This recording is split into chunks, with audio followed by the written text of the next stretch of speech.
on of Asian poetry. Someone said last evening, I think a friend from Armenia, incidentally, Armenia and China are the two countries where we have more than one poet. With both we have ancient links, if you like. The second point is that somebody said that only poets listen to poetry these days. So we are no exception. We are only hoping. The pattern here is... So you are like America? It's like anywhere else. No, but not anywhere else. Towards lunchtime... In Armenia it's not that way. Yeah. In Armenia it's not that way. Yeah. In many countries there's a different way, but most countries have this way. Anyway, by lunchtime we hope there will be some more people. The pattern here is towards lunchtime, when people feel hungry, they quench their thirst partly by poetry, which they don't understand, then by lunch. Anyway, my friend Amir Kaur from Israel gave me a book, which is called Root, in English translation this morning, and he wrote on it, I want to share a bit of my root with you. So I just opened, and I found a line which I think is telling. Even in its fullness, a tree is nothing but a seed.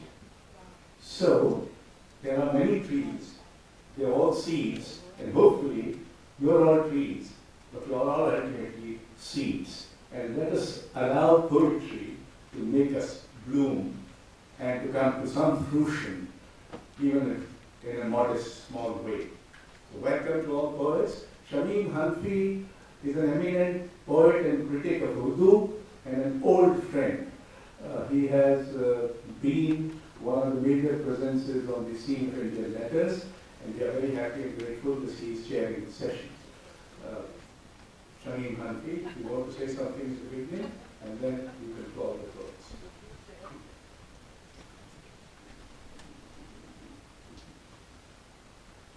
Thank you. I am very thankful to the Raza Foundation for inviting me to be here this morning.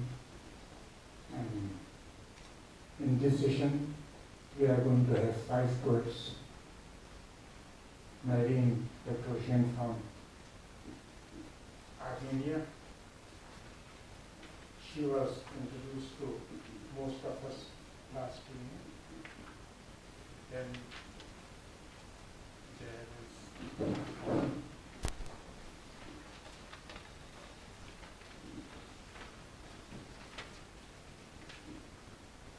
Yang Liang from China. Then Alvin Pang from Singapore. To come, warm and light. It was summer rain. "Hello," said the stranger to me with a surprised expression.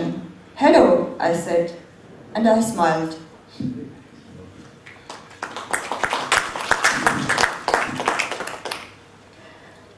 Louisa, how shall we read Hindi ones? Would you want me to read them? Maybe you'd prefer not all of them or all of them. You just say. If you want, just say it so that I will wait for you. Okay?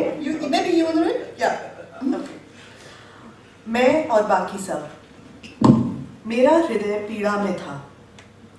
मैं बाहर बारिश में खड़ी हुई और दर्द गायब हो गया। फिर मैं देर तक चलती रही और मैं भूल गई क्या हुआ था मेरे साथ। मैं सोचने लगी उन चीज़ों के बारे में जो दूसरे लोगों के साथ हो रही थी इस समय। मैं उनके अंदर जाकर एक दूसरी मरीने बन गई और तब तक पानी बरसता रहा, गर्म और हल्की ग्रीष्म की बरसात। एक अजनबी ने आश्चर्य से मुझसे कहा, "हेलो।" मुस्कुराकर कहा मैंने भी, "hello."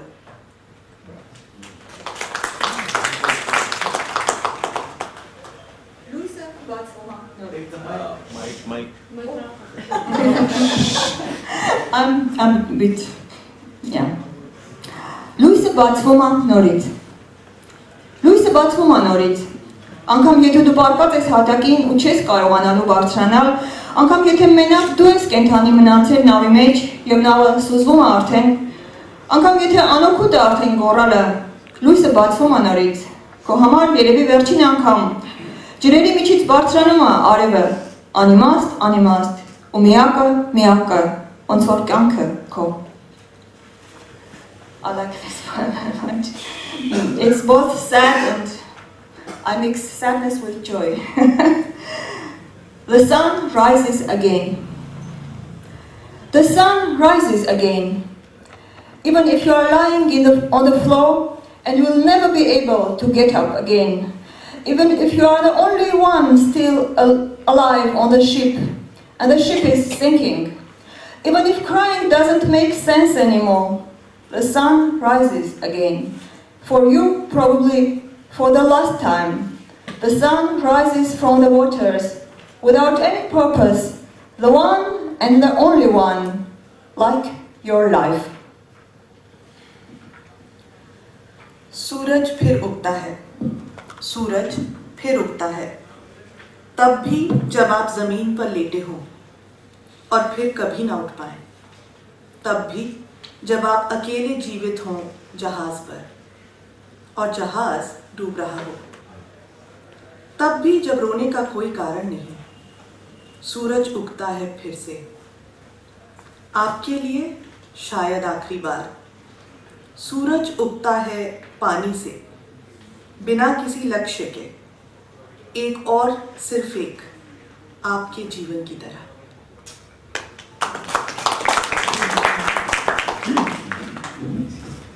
You remember maybe yesterday I said that I don't believe that poetry can't change the world. I believe that it can change the world.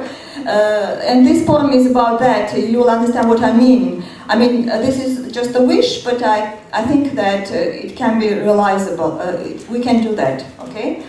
Metaphorically, of course, it's expressed, but I believe that poets can change the world. Ես ուզում էի կառուցել քաղաք։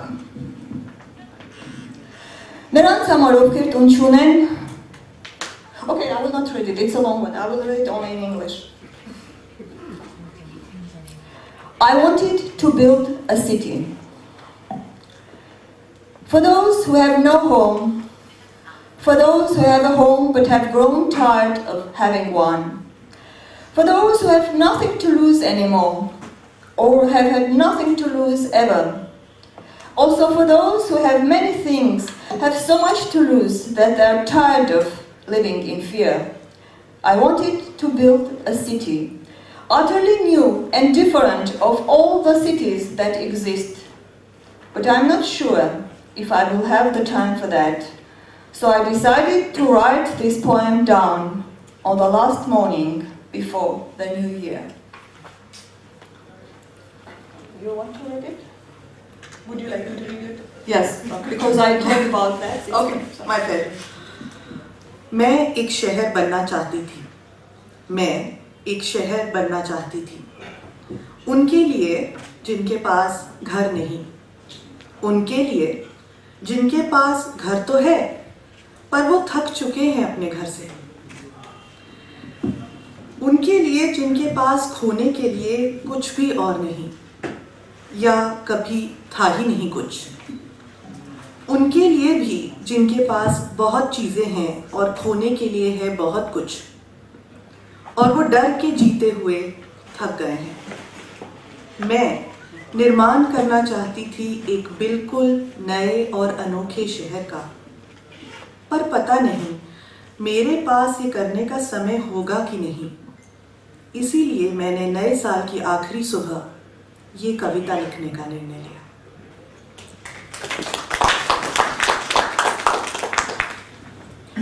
Next poem is called Like Wild Lilies. I want to explain this first line. It is, maybe you remember or maybe not, it's from the Bible, New Testament, where Christ says, be like lilies.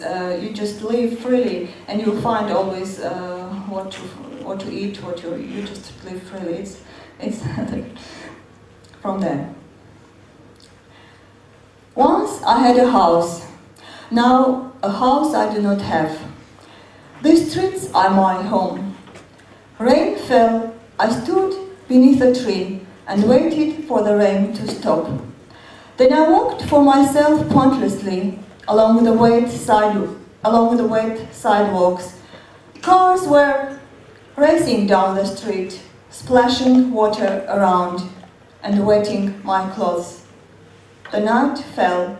I slipped into a cafe where I'm now writing you this letter, of which I still do not understand what it's about. Yes, it's probably about how I have no house, because I do not need one. Now I am like the wild lilies. Someone was talking about them long ago, but I cannot remember clearly. Yes, now I'm like the wild lilies, because I know that you will not read this letter. It will be read by others.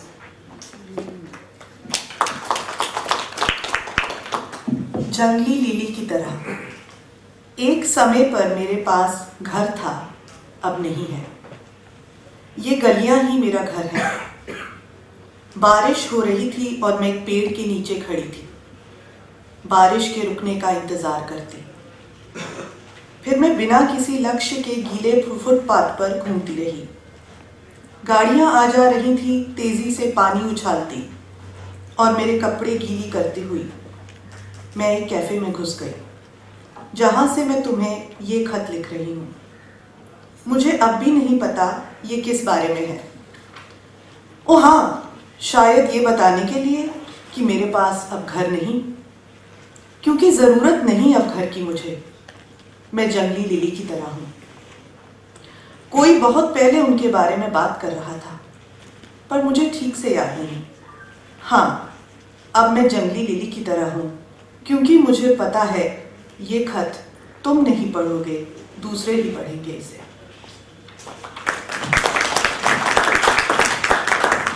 Actually, when in Armenia I read my poems, I do this way. I just read some poems, then break, and people ask me questions, we discuss, and then I went on. But I understand now it's not possible, but I would like.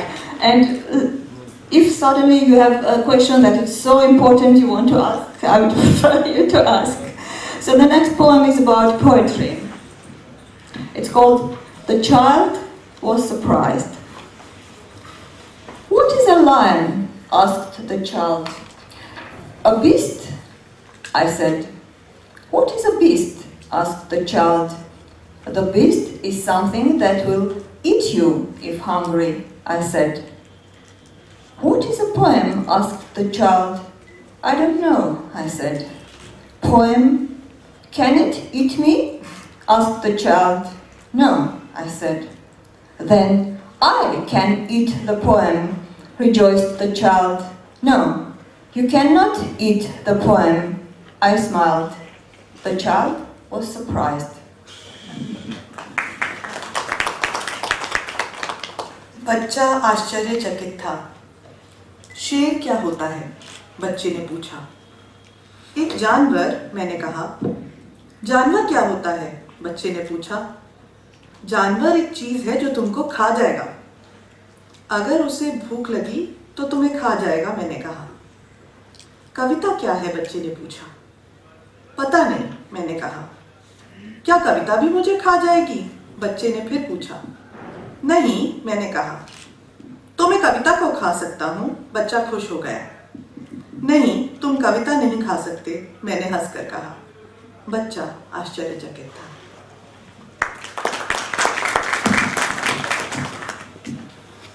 On the deck,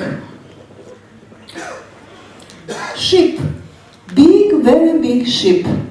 I was walking up over the deck, and I was happy. But when the ship lifted its anchor and had to move, they asked me, "Do you have a ticket?" "Where do they sell your tickets?" "Wait a minute," I said, but they did not answer me, and the ship drifted without me. I know that ship will never come back, and crying just does not make sense. But now I often cry, because the taste of my tears reminds of the smell coming from the sea, on that day when I walked up on the deck, and I was happy.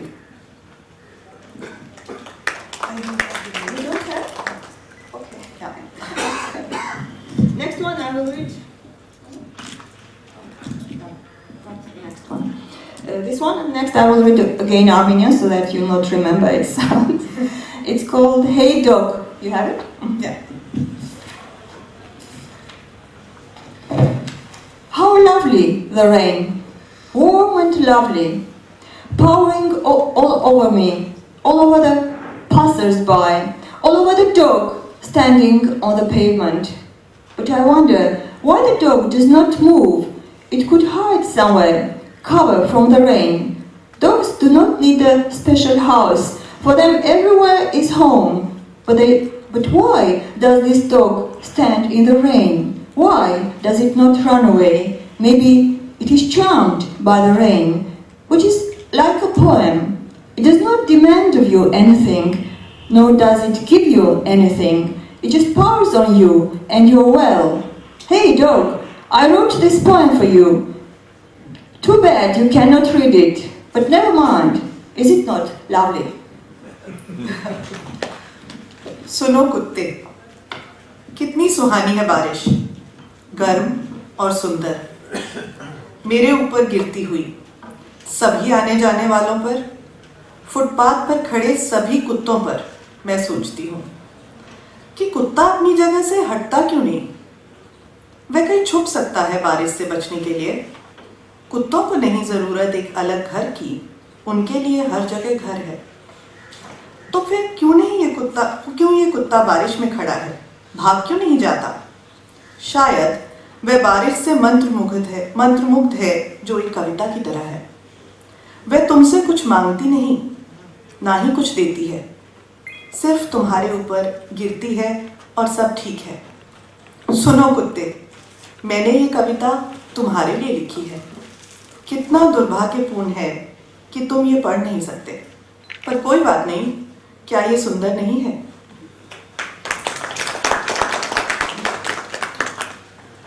Next poem, I will read in Armenian first. I'm so sorry. It's so hard this way, and that's okay. The next poem I will read in Armenian. It's called "The Pistol Has Fired." It's kind of a conceptual poem for me. I put it. This is my last book in Armenian. You see, there's a pistol here, so I put it on the cover. It's also my understanding of poetry. I'll read it in English also, so you'll understand what I speak about. Ատրճանակը կրակեց։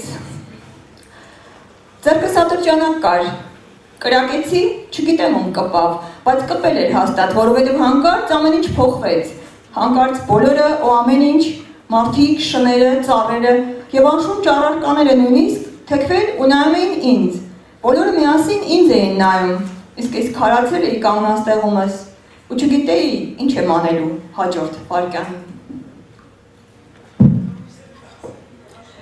The pistol has fired. I held the pistol in my hand, shot a bullet. I don't know who I hit, but I definitely did not miss, because suddenly everything changed. Suddenly everyone and everything, people, dogs, trees, and even inanimate things turned and looked at me. They all looked at me at the same time, while I stood frozen in my space, and I did not know what to do thereafter. बंदूक चल चुकी थी। अपने हाथ में बंदूक लेकर मैंने गोली चलाई। पता नहीं किसको लगी, पर निशाना चूका तो बिल्कुल नहीं, क्योंकि अचानक सब बदल गया। अचानक सब कुछ और हर कोई, लोग, कुत्ते, पेड़ और अजीब चीजें भी मुड़कर मुझे देखने लगी। सब एक साथ मेरी ओर मुड़े, जबकि मैं खड़ी रही उसी जगह, नहीं समझ पाई कि मैं अब क्या करूं।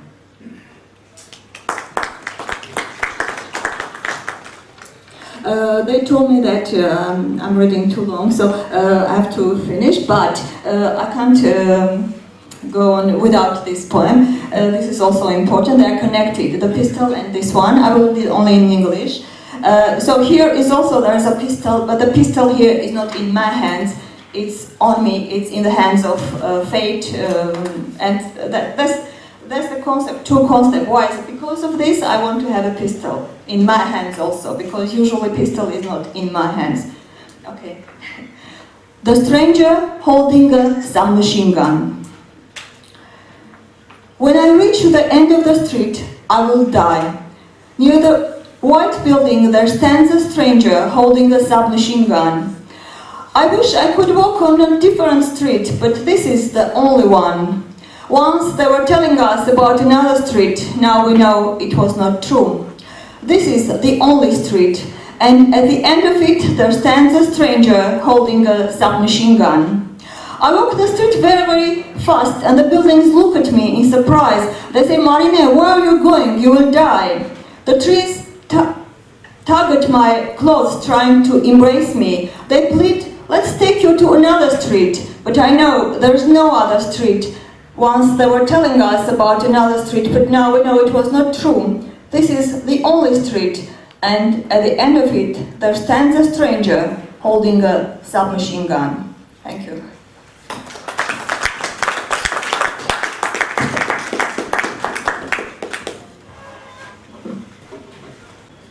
He published 13 volumes of poetry, 2 volumes of prose, and 1 volume of essays.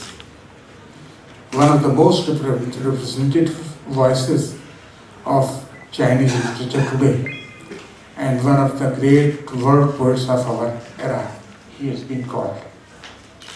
His latest publication in English was Jade Ladder, an anthology of contemporary Chinese poetry, edited by him.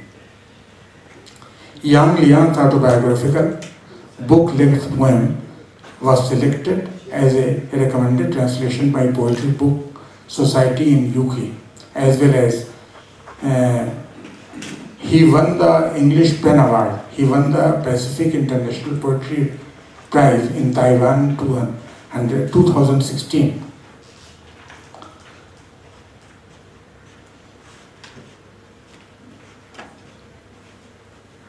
Welcome here.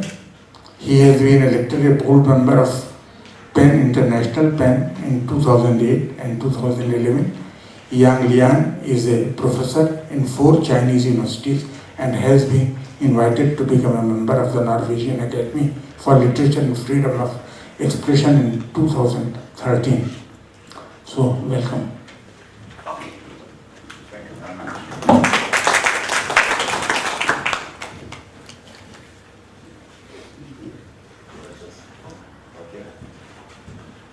It's called Snow, Thirst for Another Summer.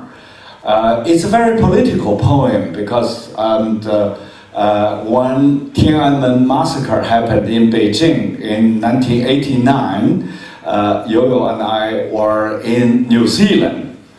This is why in June in Beijing it's very hot summer, but in New Zealand it's winter. And we've been the snow mountains and somehow, so this poem were linked between the time in Beijing but space in New Zealand. That's why snow suggests to the poem, because that's what the translation will be read in Hindi. And so if you are interested, just please to read that in English from our little book. I'm going to read Chinese. Okay. There is a run. It's 3 small stanzas. Each stanza has A, B, A, B, the run. Here is poem. 雪，另一个夏天的晚诗。与活相比，诗算什么？夏天的房间。堆满我们自己的雪，供桌似的雪山，万匹素白，无鸟的天空，满目烟黑，和扩散肿胀噩耗的，必是一场大醉。再冷，死者也不怕了。我们携来苦酒，相拥而哭，哭出的液在海拔上漂流。帐篷边，南十字星滴滴拎着冰柱，雪里一滴酒精，世上一次轮回的虚无。再远，也无非消失成雪花的六棱形。千年之雪，一把抓起多少时空，裹着白绸不愿醒来，每天裹着灰烬。活算什么？梦更难忍，尽管我们殊死否认。 बर्फ एक और ग्रीष्म के लिए शोक गीत। जीवन की तुलना में कविता क्या मूल्य है? ग्रीष्म का कक्ष हमारे खुद के बर्फ के ढेर सा भरा हुआ है। बर्फ के पहाड़ एक बलिवेदी की तरह हैं। पक्षी विहीन स्याह धुएं से भरा आकाश पियो, आपदा के बृहद समाचार को फैला दो। इसे होना होगा एक उत्सव और उससे भी ज्यादा। अब वह ठंडा है लेकिन मृत भयभीत नहीं है। हम लाते हैं कड़वी शराब, आलिंगन करते और रोते हैं। रो चुकी रात अब समुद्र तट की ऊंचाई पर बहती है, तंबू से गुजरती हुई। दक्षिणी तारे झुकते हैं अपने द्वारा वहन किए गए हिमखंडों के भार से। रक्त में एक बूंद शराब इस दुनिया में पुनर्जीवित हो जाती है एक बार शून्यता, और सुदूर में हिमकणों के 6 कोनों के रेखा चित्र में गुम होती है हजारों वर्षों की बर्फ। मुट्ठी में समा जाता है इतना सारा विस्तार और समय, सफेद पट्टी से लिपटा और जागने के लिए अनिच्छुक हर दिन लिपटा है कली चूने में। क्या मूल्य है जीवन का और असह्य होते सपने का, जबकि हम उन्हें नकारते हैं बेतहाशा। Thank you very much. Sounds very nice, huh? Okay, the next poem is called The Violence in the Forest. The word of violence becoming so common in this world, which is, I feel so sad about that.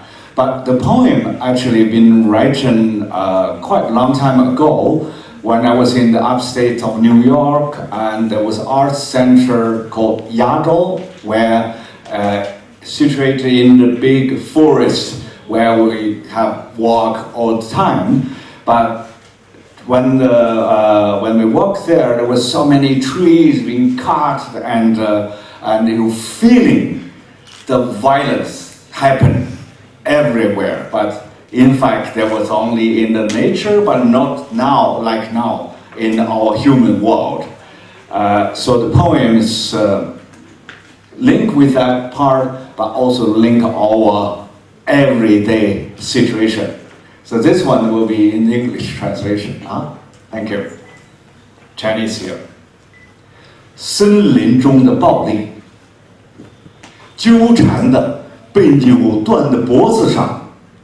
天空竖起帆柳，口号还在冒烟，天空已开始吃肉，树林低下头，而天空远远的笑，木桩堆着，天空忘记了。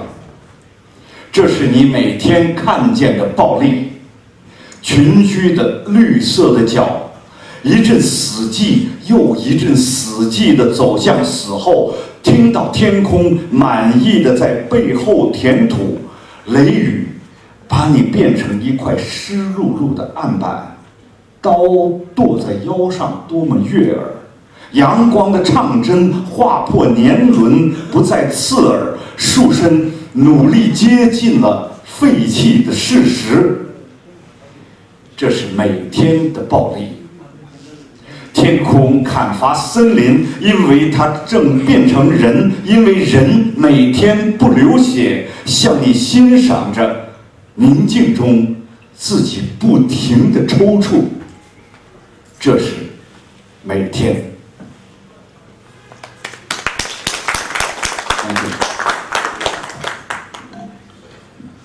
Violence in the forest. Tangled on broken necks, sky turns its collar up. Slogans still smoking. Sky has begun eating meat. Woods bend their heads, and sky laughs far away. Tree stumps piling up. Sky has forgotten. This is the violence you see every day. Gregarious green feet running to death in a more and more deathly silence. Here sky. Contentedly fill in earth behind them. Thunderstorm turns you to a soaking wet chopping board. How sweet to the ear a knife hacking at the back. Sunlight's stylus scratches the growth rings. They'll never grate again. Tree trunks have come with an effort to the truth of their disposal. This is everyday violence. Sky fells the forest because it's turning human. Because people don't bleed every day. Just as you enjoy, in peace and quiet, your endless twitching. This is every day. Thank you. Well, the next poem will be in Chinese and Hindi again, so for our friends who do not read Hindi, please again read a little book later. This is called A Sunflower Seeds, Lines of Negation. Maybe you heard this Chinese artist's name, Ai Weiwei, and he is our very close friend. And he made a great installation. It's called the Sunflower Seeds installation. And it was 150 tons of porcelain sunflower seeds, each one handled by hand. And so in that case,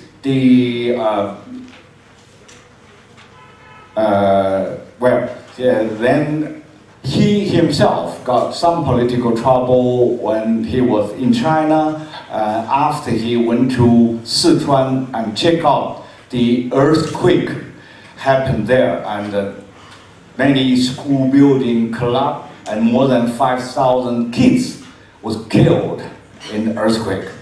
And then when he was in jail, I imagine that he himself was one of the sunflower seeds.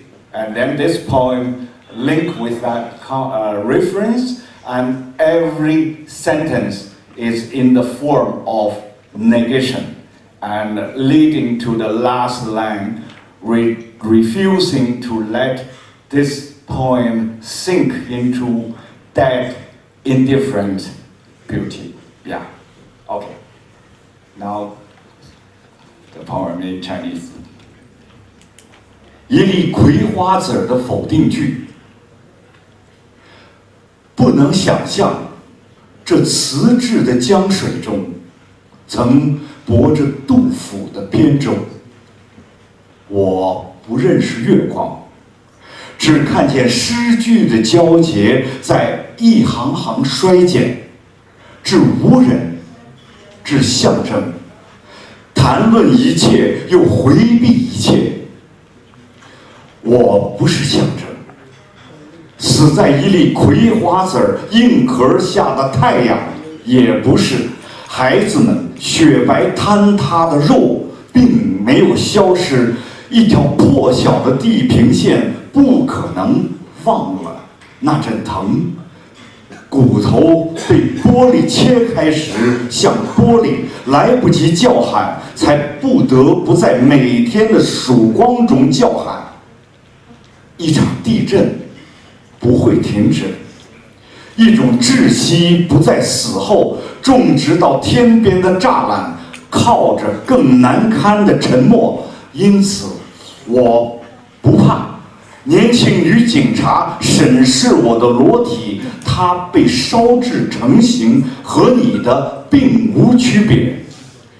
不知道别的罪，除了10000次加深自己的罪，不落进泥土，只落进流不动的江水中。不在乎石头含着的金黄，得继续含着，像滴杜甫的老泪，不让这首诗沉沦为冷漠死寂的美。 सूरजमुखी के बीज का अस्वीकार। यह अकल्पनीय है कि डूफू की नन्ही नाव कभी इस चीनी मिट्टी की नदी में बंधी होगी। मैं चांद की रोशनी को नहीं जानता, मुझे सिर्फ कविता की स्पष्टता नजर आती है, पंक्ति दर पंक्ति जो किसी गैर इंसान को समर्पित अपना प्रभाव छीड़ कर जाती है, या उन प्रतीकों की बात करती है जो सब कुछ देना चाहते हैं और सब कुछ छोड़ते जाते हैं। मैं कोई प्रतीक नहीं हूँ, एक सूर्य जो सूरजमुखी के बीज के कठोर आवरण के तले मृतप्राय है। वह सूर्य नहीं जिसके अंदर हैं सफ़ेद बर्फ में ध्वस्त शिशुओं के सब, ना ही मैं गायब हो जाता हूँ दिन के अवसान में क्षितिज पर आकर असंभव रूप से। वह पीड़ा भूल जाओ जब हड्डियां ऐसी चटकती हैं कि एक शीशे को काट रहा हो कोई शीशा।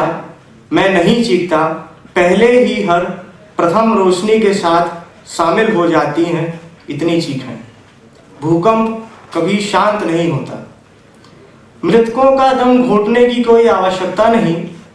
पृथ्वी के अंतिम सिरे तक कांटेदार तारों की पंक्तियां रोककर जब बेशर्म चुप्पी को भी हथकड़ी पहना दी जाए, मेरा कोई भय शेष नहीं रह जाता है। एक जवान पुलिस वाला मेरी नग्न देह से सवालात कर रहा, यह आग से बना है, तुमसे कुछ अलग नहीं।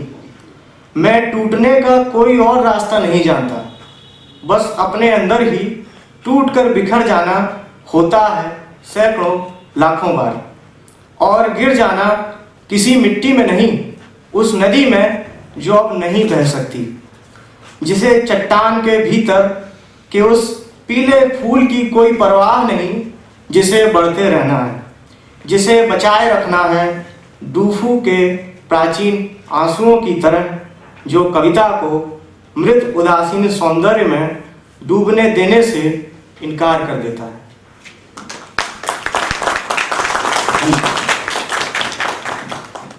Well, the life is painful, but not only that. Sometimes also very beautiful, sometimes even quite decadent. Where the next poem is rather beautiful and decadent than only the cruel and painful. Actually, when we were in London and we bought a bunch of purple tulip flower, and we put that in a vase in our dining room where it has a blue wallpaper around.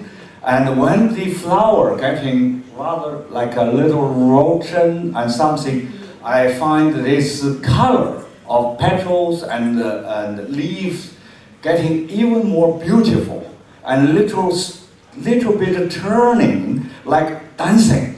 It was so beautiful. Then I wrote this poem with 3 stanzas, and each one has a special rhyme. And for this one, I'm asking our friend will read English first, therefore you can know the contents, and I will let you enjoy the Chinese music after. Yeah? Okay, please. A Night in the Purple Tulip Palace. In this seraglio, night always consists of moonlight, jade steps and a curtain of pearls, all imaginary, a bunch of flowers against blue wallpaper. Imagine caving in under the concubine's clothes a mound of snow. Snow waiting impatiently to be possessed, its crystalline body slowly turning, constantly curling in on itself in a slow dance. A bunch of tulips divesting itself of the love of self as it brightly declines. A kind of purple whisper which must be spoken breathily, addressing only him as he crushes the petals heavily. A drop of purple milk, like a concubine impatiently waiting to be sucked, concentrating the entire world into one burning duct. In this seraglio, fire always has the rude playfulness of tongues, a pointed tip, licks the emptiness of skin, midnight's cling. Green like leaves gathered at the concubine's ankles. His preference for her, a shower coming from every angle, watering the flower like little purple bowl of her nipple fills, in revenge against time. The pigment holds ocean's deepest spoils. A bunch of tulips slips in a single night from soprano to mezzo tonight. Tyrannous beauty is balanced by this aesthetic of erosion, this evasive scent which the concubine keeps from him alone, and only lets him savor when the silky light can't stop. Purple very gently splays open. In this seraglio, there's always this dead bone phosphor light becoming a pistol's gleam, conducting the body's desire, to be played for all 4 seasons, carving out this hole cut through. The concubine's sculpted days, the wallpaper is blue, like a crazy mind sewing up all past pains, only once. The hour's bite marks into each flower darken endlessly. The night is stitched onto flesh, endlessly fresh and tender once in the beginning. Purple, gradually spread like a drop of milk, slowly absorbed by the universe, which sees his lasciviousness and winks by staring. He bestows on the concubine a total dark grammar. The vase is like a word resting between the hands.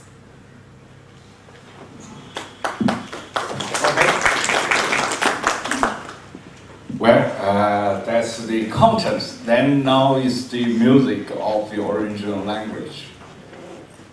紫玉金宫，慢板的一夜。后宫里的一夜，总有月光、玉阶和珠帘。 却都是想象的。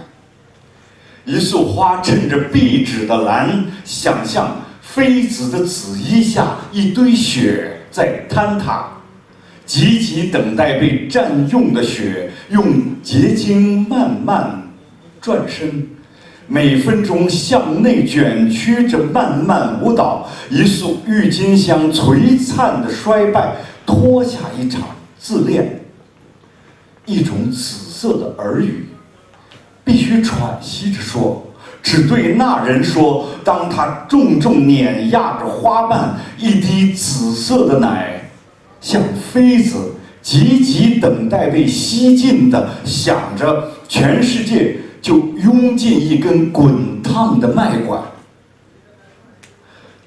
后宫里的火，总有舌头百般的顽皮。 被修剪的尖舔到皮肤的空，午夜之绿，绿如片片堆叠在妃子脚踝处的叶子。那人的宠爱，一场来自所有方向的沐浴，浇淋他的花，乳头的紫玉小碗斟满了，报复一个时间，大海沉积在色素里，一束郁金香。一夜从女高音滑入女中音，今夜霸道之美对称着流逝的诗意。妃子只为那人保存的幽香，只交给他把玩，紫色的慢慢粉碎，丝光停不住时，后宫里总有闪烁成一个蕊的灵光，一根针指挥着肉体四季被演奏的欲望，一种镂空的剪裁，镂空至妃子的生死，壁纸蓝蓝，如一次缝合所有伤痛的狂想。只一次，花影中日子咬下的牙印，无限发暗，这夜色无限鲜嫩，刺绣到身上。原初那次，自像滴微慢慢晕开的奶，慢慢被宇宙吸收，纵容那人的黄，那么黄，凝视中，赐给妃子一个黑禁的语法。当花瓶像个词，圆圆贴着手掌。Well, this is very Chinese kind of music. Well, now I'm trying to do what I actually cannot do, which is to read this little short poem, Crocodile, in my Younglish. It's not English, but Younglish. So anyway, if I'm not so good, just forgive me. I'm just trying to make a little bit of lifeboat feeling for our room. Okay, in Younglish first. Crocodile. Death, the unchanging weight, falls into the crocodile's eye. You serenely witness yourself being swallowed. Only when it's so dark, you can't see the 5 fingers of your outstretched hand. Then you will clearly hear all creatures living with cold blood. One word has written the world. Is that okay? Understandable? Thank you. Chinese here. 鳄鱼，死亡那不变的重量，落入鳄鱼的眼睛，你安详目睹自己被吞噬，伸手不见五指，才听清万物用冷血活着。一个字，已写完世界。Thank you very much. From Singapore, was born in 72, and he has been recognized as the Artist of the Year for Literature in 2005, and received the Singapore Youth Award for Arts and Culture in 2007. A poet and an editor, he is a fellow of the IOS International Writing Program and a board member of the International Poetry Studies Institute, listed in the Oxford Companion of the Modern Poetry in English. His writing has been published worldwide in more than 20 languages, including Swedish, Macedonian, Croatian, and Slovenian. His recent books include What Gives Us Our Names, When the Barbarians Arrive, and What Happened Poems, between 1997 and 2017. So, welcome, Mr. Thank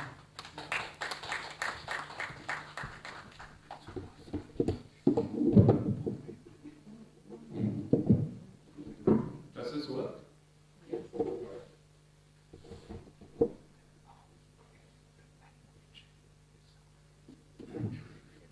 So, all, thank you for inviting me here, Raza Foundation. It's for your generous hospitality. India never fails to leave a very deep impression, not just on the occasional visitors like some of us are, but also in a deeper civilizational sense. We are, of course, both inheritors not only of the British colonial tradition, but also of the deeper flows of the Hindu-Buddhist heritage that so flavors and colors a lot of Southeast Asian and Singaporean culture. And of course, even my home city-state's name, Singapore, derives from the Sanskrit, Singapura, Lion City. So I feel like a distant, long-lost relative who's been invited home for a lovely, lovely dinner. So thank you again for having me here. To mark this occasion, I'm just going to read a selection from the booklet that was published as part of this festival, not all of them, because I want to keep to time. And I'll start with a poem that was actually inspired by reading Priya Sarukai's translation of the Bhakti poet Andal a few years back. It's beautiful, beautiful work. And I was at a book launch and immediately penned this one, which at least Priya seemed to be happy with. I hope you enjoy. Andal feeding the pigeons. Don't be parrots bound by thread to the voice of the master. Be the master, the lilt in his step, the stove of his loins, the ember fleeing into the crisp dawn air as the beloved approaches. Enter through his eyes and finish his perfection with longing. Take this brain and tell the faithless one, I am coming. I will pen him with my body. When my body is spent, I will pour breath into his lips. When I run out of breath, these words will nourish him. He can feast on their hunger. This is how we mortals tame our gods.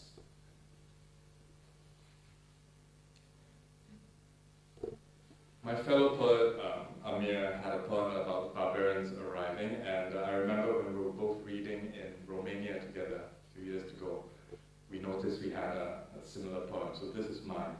When the barbarians arrive. Yes. When the barbarians arrive, lay out the dead, but do not mourn them overmuch. A mild sentimentality is proper. Nostalgia will be expected on demand. Cremate, conserve land, regret no secrets.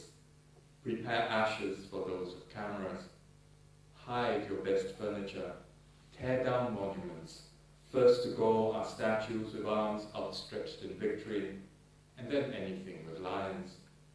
It is safer to consort with loss, to know the ground yet suggest no mysteries. Purport illiteracy. Have at hand servants good with numbers, err in their favor between schemes. Keep all receipts out of sight. As soon as is proper, embrace their laws and decline all credit for your own. Confound their historians. Give up the wrong recipe for ketupat, for otah. Lay claim to the tongue of roots, the provenance of trees. When the chiku blooms, tell them it is linden. When linden, tell them it is ginkgo. Recommend laxatives as love potions. Attribute pain to the passage of hard feelings. There will be a surge of interest in soothsaying. Do not tell them how it will end or when. Progress, while difficult, is always being made. On no account acknowledge what your folk tales imply. Never deal in the dark unless you can see the white of their eyes. When they speak of God, bow your head to feel piety, shame, laughter, or indifference. Dress your children like their long-dead elders. Marry your daughters to them. Soon you will attend the same funerals.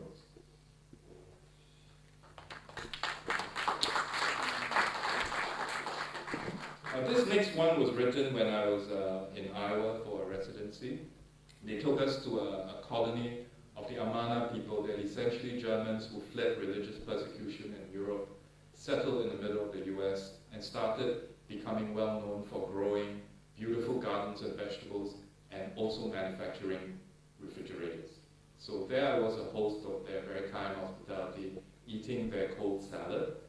And that night I had a poem pop up in my head just out of the blue. It started vividly with an image of this plaque in their garden that said, "To plant a garden is to believe in tomorrow." Other things. To plant a garden is to believe in tomorrow. To buy a potted plant is to admit both faithlessness and need. To water the plant, perhaps daily, perhaps once in a while when you remember and the leaves start to droop, is as close to love as it gets. Other things mean other things. To light a lamp is to hide darkness in the same closet as sleep, along with silence, desire, and yesterday's obsessions. To read a book is to marry two solitudes, the way a conversation erases and erects. Words prepare for wordlessness, a cloud for its own absence, and snow undresses for spring. The bedroom is where you left it, although the creases and humps on the sheets no longer share your outline or worldview. In that way, they are like the children you never had time for. A cooking pot asks the difficult questions. What will burn? And for how long? And to what end? TV comes from the devil, who comes from God, who comes and goes as he pleases.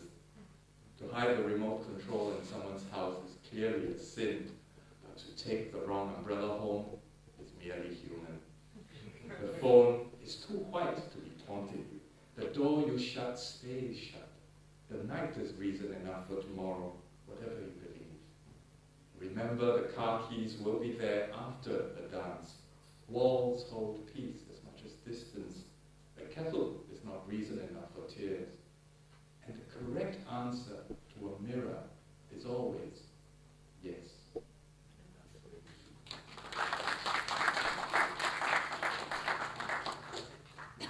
Obad, this was written after coming across for the first time the poetry of the late poet Mahmoud Darwish. And there was one line in particular that jumped out at me in one of his poems, and it was, "My love, I fear the silence of your hands." Overnight, my heart, the forest has grown cold, and every leaf shimmers with the sure knowledge of its fall, shivers yellow and maple red and mauve, summer remembered in vermilion dye. When I walk the river now, it bears merely the lightest press of feet, my body swaying to keep balance in the winter breeze. I had to leave you on the absent shore, a warm bloom nestling in the reeds, an unfixed, iridescent eye. How we part only the morning knows, and what we said already due. Tomorrow, after tomorrow, we will find the tongue to remember our silences or borrow words from the night's vocabulary of sighs. Grief will teach you new names, and I will answer hollow in drum beats and echoes, in footsteps and softly closed doors, never looking at you, never back. I place these words now in the vault of sleep before it comes, before the burial and the blood.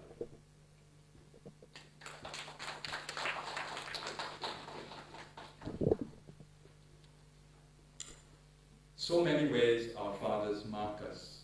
This was written for fellow Singaporean poet Kirpal Singh and his young son Christopher when he was born. So many ways our fathers mark us.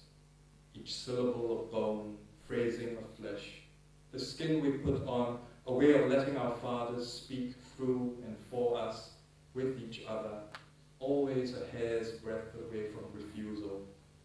And later the heft and weight of language, awe and rudder on the palate, finding our own stained grammar in the wood ash of their passing, heaving their smoking axes on our tongues.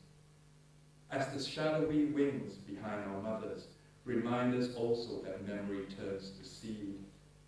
In beatings and beratings, in carefully counted cane strokes which sting on my thigh 20 years after their fading. He may tell you the names of Angsana, Balsam, Cherry Blossom. He may teach you the meaning of bereft. You may never become him, though you spend your life running to catch up. Already he is in the distance, waving with his arms, which you think beckon you forward. Go elsewhere. Each year you reach less to kiss him. There is less fur to tug at and more snow. Each year he takes one more step into the storehouse of images. He takes his place among the harried shopkeepers, the angels and fallen kings, the sleeping heroes and carpenters. Often we mark our fathers down. You put down the book and he's there, eyes on an elsewhere outside of you. Only when you nudge the door open on an empty room do you truly hear him. The dust whispers it, your footsteps form the vowels. Every day you relearn his name as you clear your throat to speak.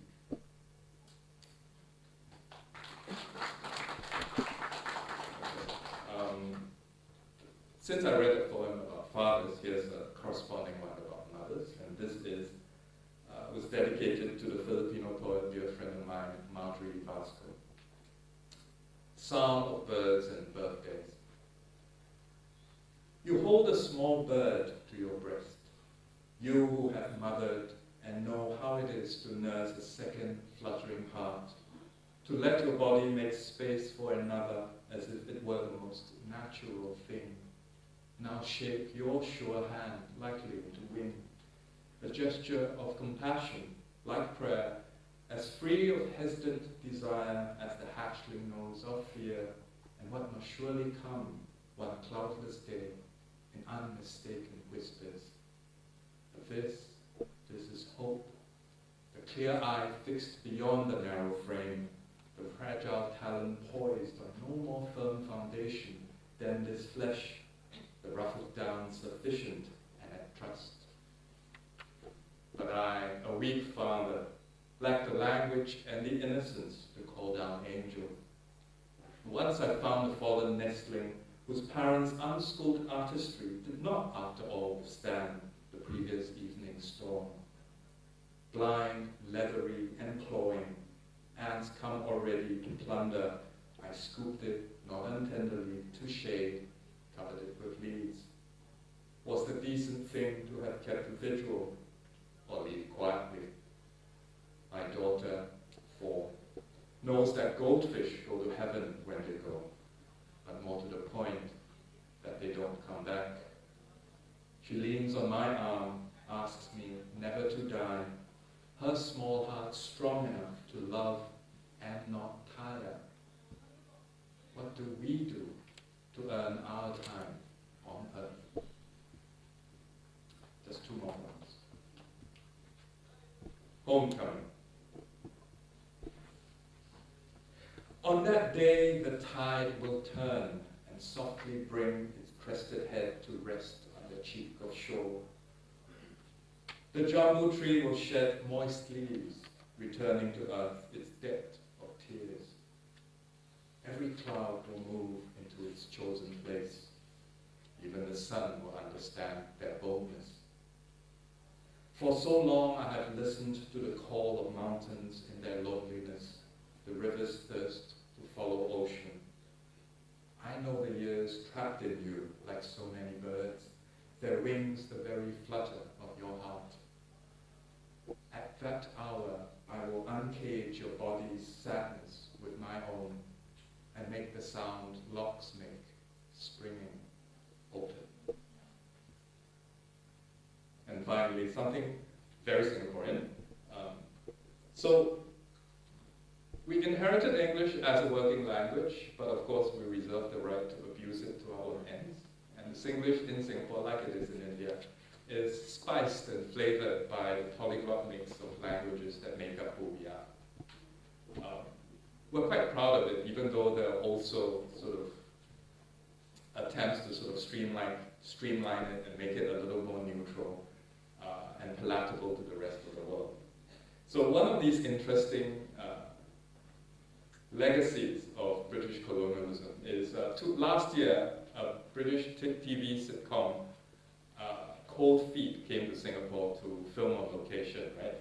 And then they took their footage back, and in the cutting room, they actually had to Photoshop it. They had to edit it because they said that Singapore looked too much like England, and they had to make it look more Asian. And they literally said we had to make it look a bit more like Singapore, given it was Singapore. And this is a response to that in a Singlish patois. It's not spotting, make people go extra, draw snake ad lib mouth to make the place look more like its own self. You see, all those years of speak good English, until now people cannot tell this from Manchester. Got tall building, got people mountain, people sea shopping centre crowd, got rain, got grumpy taxi driver, got rush hour traffic, got Scottish bridge, even got big grey building with fake Greek columns, just like theirs. Always like that. Die there must supple all their Angus Ross until they give up and cancel. Cannot just be humble, know your place, pretend not to understand, smile. Dog mouth cannot grow elephant teeth, understand. Asian road signs must be Asian. Asian buildings must be Asian. Asians must look Asian, cannot be too clean or white or macam London banker. If not, wait, next time people confuse trouble elsewhere, how? Tax incentives wasted, tourism board angry, then finished.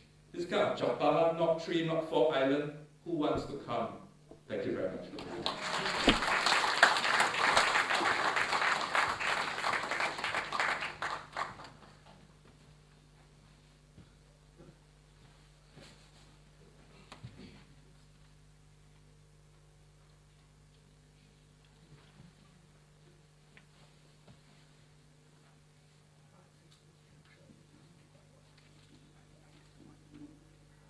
Now we come to Mr. Sawai, another young poet. He was born in 1960. And in 1996, he got the Reader's Choice Award for his poetry, published in the magazine Ma Ha Thi. In 2000, he got the Reader's Choice Award for his poetry in the magazine Cherry. In 2008, he got the PEN Award from the World Association of Writers. In 2009, he got Human Rights Award from USA and had been finalized for the 2009 Freedom to Create Art Award. He has published 3 collective works of poems and 1 satire book. In 2008, he was imprisoned for 28 months and 5 days for his poem that criticized the senior general. Back in the military times, almost 100 of his poems were censored. He is also doing, and in ASEAN countries, doing installation art and performance art shows in the country. With the current government, he got permission back to write articles and poems.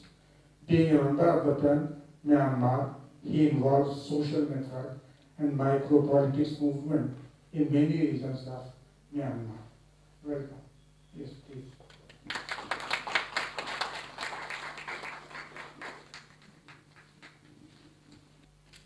Kind of my brain into the Mahatma Gandhi. Kind of my mind into the Rabindranath book. But I love you all, any feedback.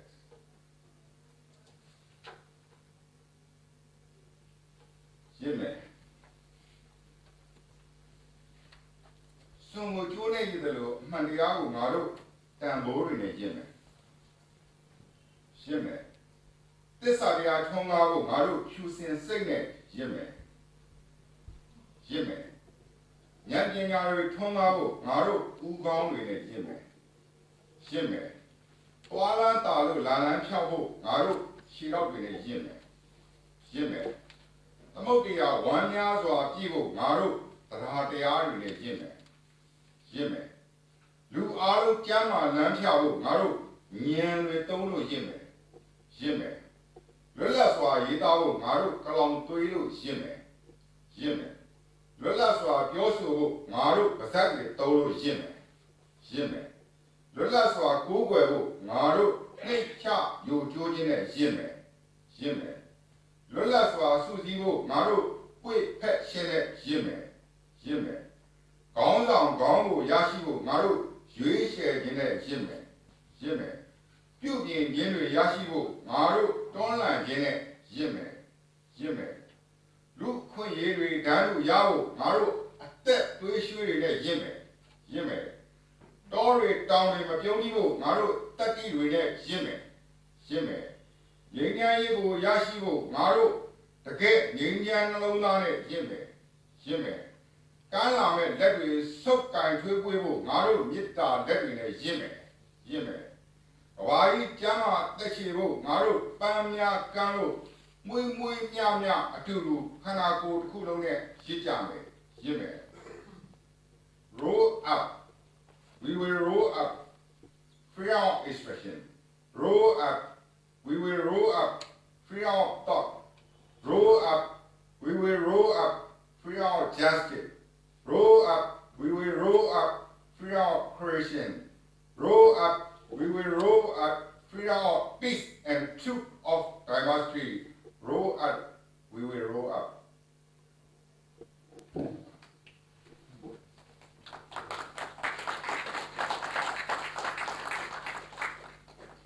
Roll up. As we roll up the kite with rope, we will roll up the truth with our values.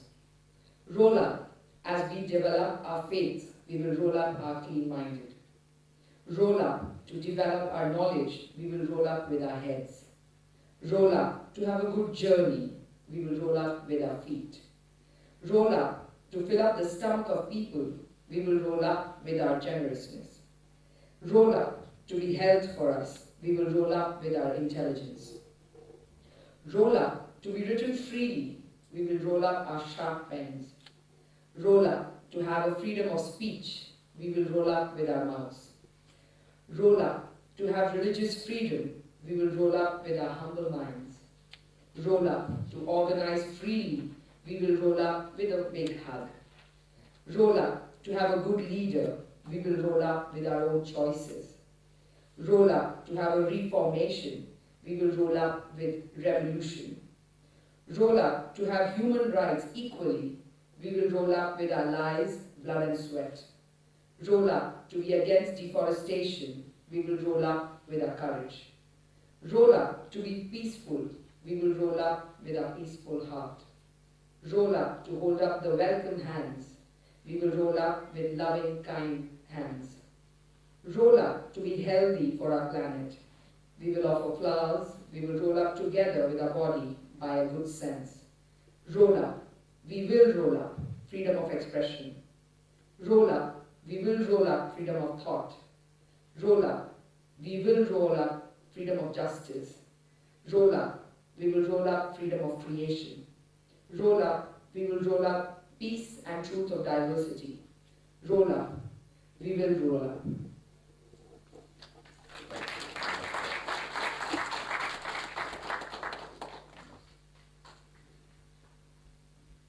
February 14, this when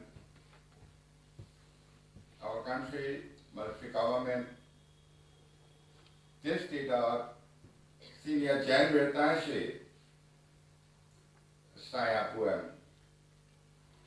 and bring off that Harper magazine essay. Before I said late,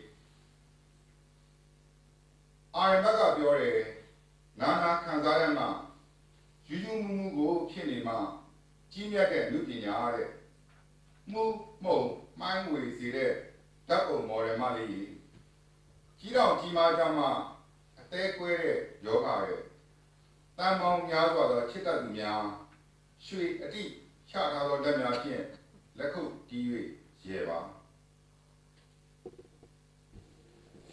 Before I begin, there is a translator's note which says, A broken heart in Burmese is usually referred to as a broken liver. So look out for that in the poem. February 14th. Ehrenberg said, "Only if you know how to suffer painfully, only if you are crazy, can you appreciate a great work of art. Dear little photo model who makes me dizzy, they say it is a broken liver disease. Millions of those who know how to love, laugh, and clap those gold-gilded hands."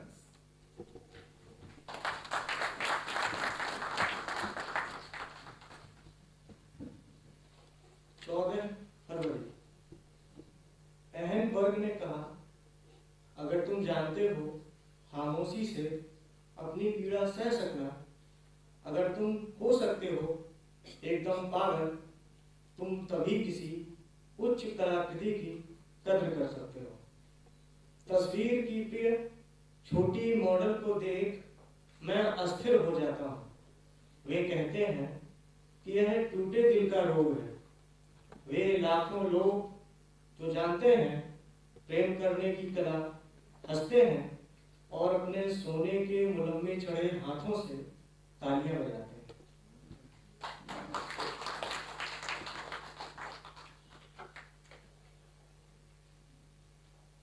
Can't wait. Like, Shaitan sweat it, Luani, Ma, sick can see them lavane. Nava, Shilu, Yan Lagera, Penny. Far away from bank. Waves. Don't bring miseries invaded by cries. To my mental port. See, as I love you so, I come back to you. Thank you so much. This UN and the military government says, I hope to the Aung San Suu Kyi can get my country, Aung San Suu Kyi.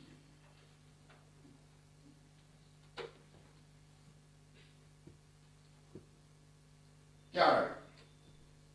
Hey! What's that? What's that?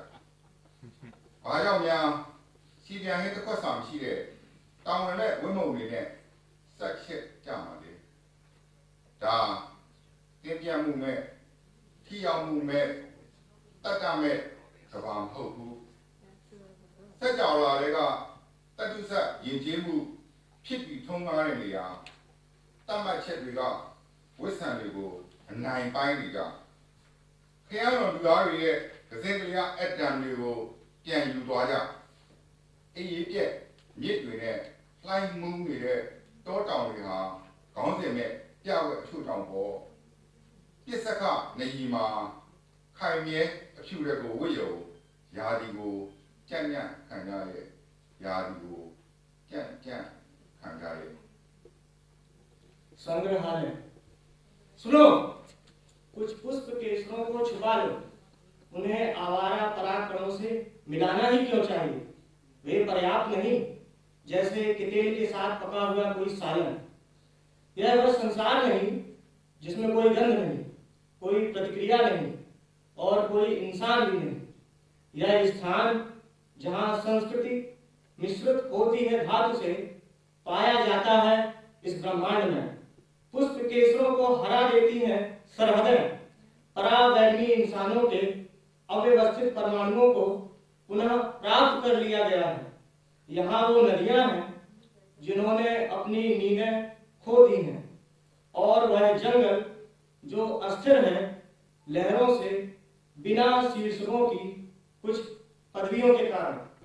वर्तमान की ताल पर श्वेत वस्त्र धारण करो जो कि इस मौसम के खिलाफ सख्ती से खड़ा है।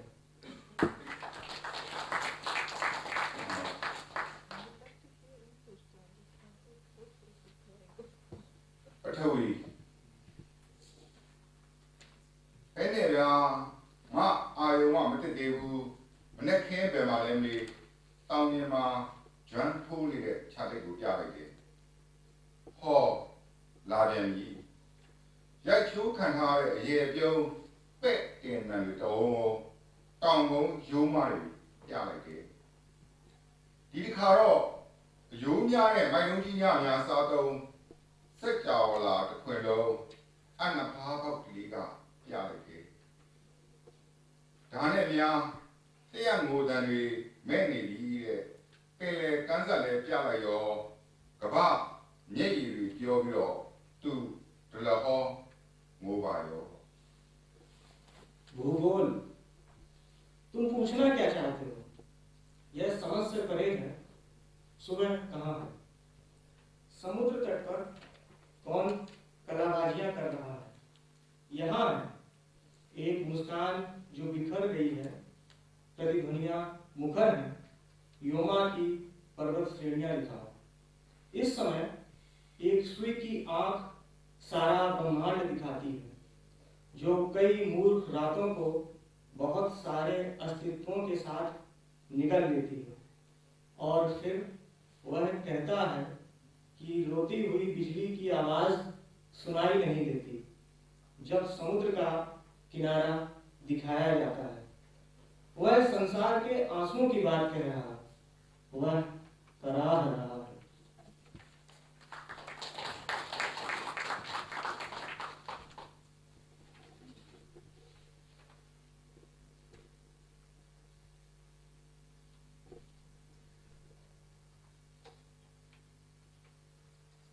ဆန္ဒပြင်းပြင်းတစ်ခွက်ဘလုံးမထွေးနန်းနဲ့ခင်းတွေမျိုးချထားရတဲ့အတွေ့အကြုံကြီးတွေခုတ်မောင်းလာတဲ့လေမှာဇနတ်ရိုင်းတစ်ခုမျောပါလာတယ်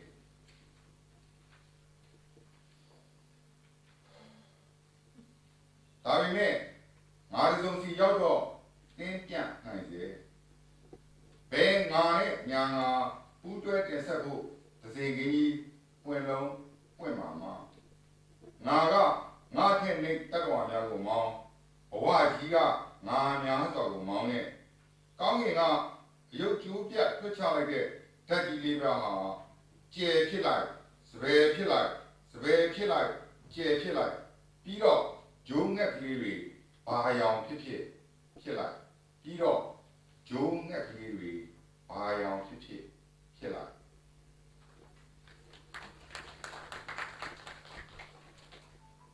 A glass of strong desire. There is wild fragrance in the wind that is passing through the area of thought which has swallowed mornings confusedly. But it will exude a pleasing aroma when each ego reaches. I, the left and the right, to present together the jasmine must be blossomed entirely. I am lower than me. Drive out all the creatures. Drive out so many egos. The four elements that were dropped from the sky in a state of collapse are sometimes becoming stars, sometimes becoming jasmines, sometimes becoming jasmines, sometimes becoming stars, and sometimes become lovely doves, which have so many colors.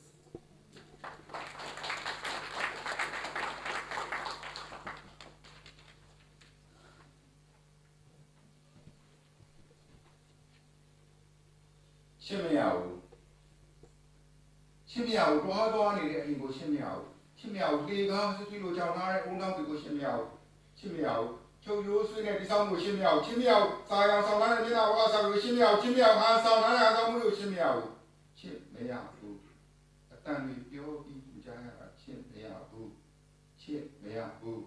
ကာရီပြပြီးဗလာသားမရှိတာချင်းမြောက်ချင်းနေနေတဲ့ချင်းကိုချင်းမြောက်ပြုံးနေပွင့်ပြီးမာယာများလုံးလားချင်းမြောက်ရင်ကလာပြီးခေါင်းကထွက်တဲ့မြစ်ကချစ်မရဘူးချစ်မရဘူး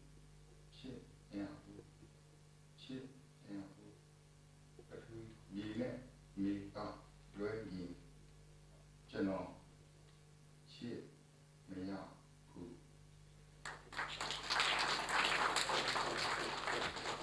I will try to follow.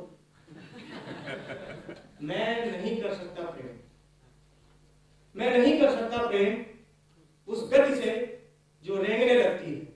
मैं नहीं कर सकता प्रेम। मैं नहीं कर सकता प्रेम उन मस्तिष्कों से जो नष्ट होती सीढ़ियों की तरह जड़ खड़े रहते हैं। मैं नहीं कर सकता प्रेम। मैं नहीं कर सकता प्रेम उस तुरपाई से जो उड़ने लगती है। मैं नहीं कर सकता प्रेम। मैं नहीं कर सकता प्रेम उस भोजन से जो सिर्फ मुंह पर शब्दों का दिखावा करते हैं। मैं नहीं कर सकता प्रेम। मैं नहीं कर सकता प्रेम उस दिखावे से जो खुद को दिखावा करने से रोक नहीं पाता। मैं नहीं कर सकता प्रेम। मैं नहीं कर सकता प्रेम उन अनकहे शब्दों से जो कहे जा चुके हैं। मैं नहीं कर सकता प्रेम। मैं नहीं कर सकता प्रेम उस बिना आनंद वाले नृत्य से। मैं नहीं कर सकता प्रेम। मैं नहीं कर सकता प्रेम उस खामोशी से जो तीव्र गति से फैलती है। मैं नहीं कर सकता प्रेम। मैं नहीं कर सकता प्रेम उस मुस्कुराहट से जिसमें धोखा है। मैं नहीं कर सकता प्रेम। मैं नहीं कर सकता प्रेम उस प्रेम से जो दिल के रास्ते अंदर प्रवेश करता है और दिमाग के रास्ते निकल जाता है। मैं नहीं कर सकता प्रेम। मैं नहीं कर सकता प्रेम। मैं नहीं कर सकता प्रेम। मैं नहीं कर सकता प्रेम। मैं नहीं कर सकता प्रेम सब चीजों को सिवा पृथ्वी और अपनी माँ के।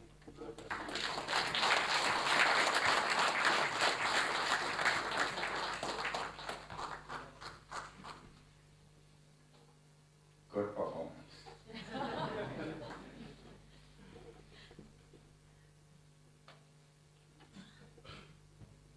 Oha, this hard thing to come on with it. Oha, this hard thing to come on with it. Nyabe ma sing yani, bebe ma tui chao with it. Nyabe ma down go, bebe ma doing come on with it. This hard thing. Oha, this hard thing to come on with it. Bebe ma lays out daily receipt. Nyabe ma tight ta daily receipt. Bebe ma jini, nyabe ma jini, come on with it. This hard thing. Oha, this hard thing to come on with it. Nyabe ma banging. Bebe ma sudo, nyabe ma lady, bebe ma monai, ko mom the yard is hard to do. Oha, it's hard to do, ko mom the nyabe ma semu zone shime, bebe ma town ya gen chile shime. Nyabe ma put puni the tipping yashime, bebe ma sweet chap can the other tito shime, ko mom the yard is hard to do. Oha, it's hard to do, ko mom the nyabe ma champion shime, bebe ma yin jan shime. Nyabe ma chit shime, bebe ma amon shime, ko mom the yard is hard to do. Oha, it's hard to do, ko mom the yard, nyabe ma sa hara reform yanime, bebe ma namo hongman shime. Nyabe ma shinta mupe, siwa santa potonime, bebe ma myopo, nuclear go to shime, ko mom the yard is hard to do. Oha, it's hard to do, ko mom the bema million, nyama inya in Nyama Nipan, Bema Naye. Nipan the winning a soda, Mayer the winning, Nipan let the soda, Bahama, baby, Bahama, Miagate Dubois, not let Chilago, name Cap Yane, Lamia Ado, Pew Jack Pietto, not so lamshi, she would not so lamshi, she would not only the Senate, but I did declaration. One that carried she the Chalmadi, Kana, Ado, Tangalo, Kilo. Neighbor wait, Nayada Soda, Nayada wait, Neighbor let us soda. Neighbor the wait, Nayada Soda, Nayada wait, Neighbor let us soda. Not only the set, Kapia, either Holly Lennet, Coat Mount Yare, yet hard thing do. Oaha, yet half the thing do. Coat Mount Yare.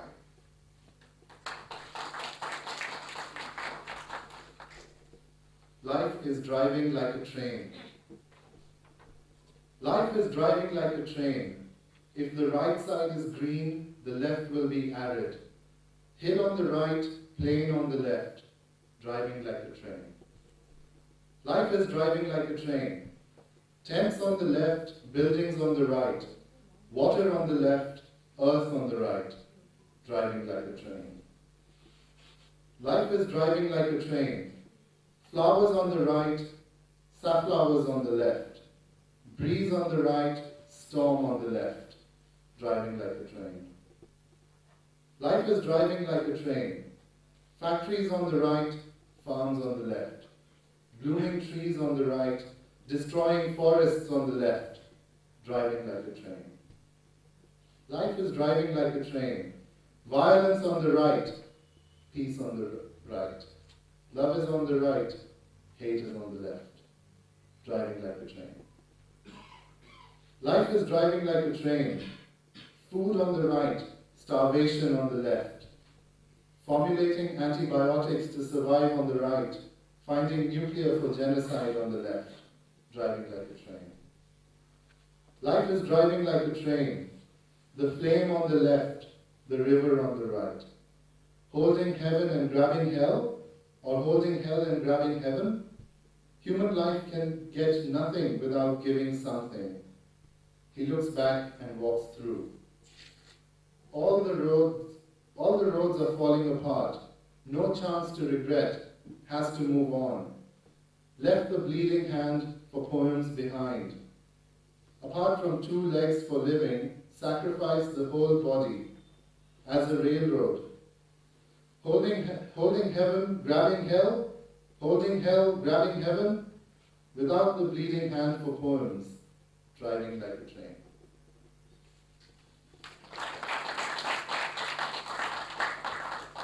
Poetry performance. Take me good. My telephone. Yeah.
Thank you so much.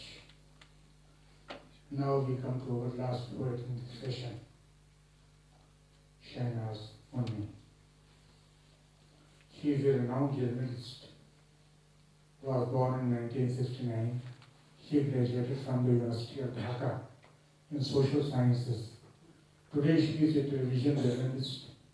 Shahnaz Munni has reflected her passion for writing poems, stories, juvenile literature, and essays in the 23 books that she has authored.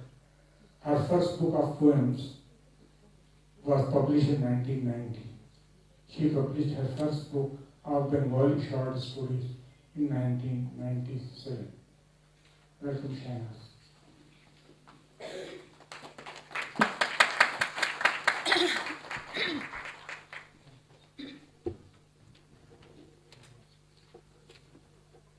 Thank you. I want to dedicate my poems to one of our Bangladeshi poet who passed away last night. His name is Al Mahmoud, and he was the very prominent poet in our country.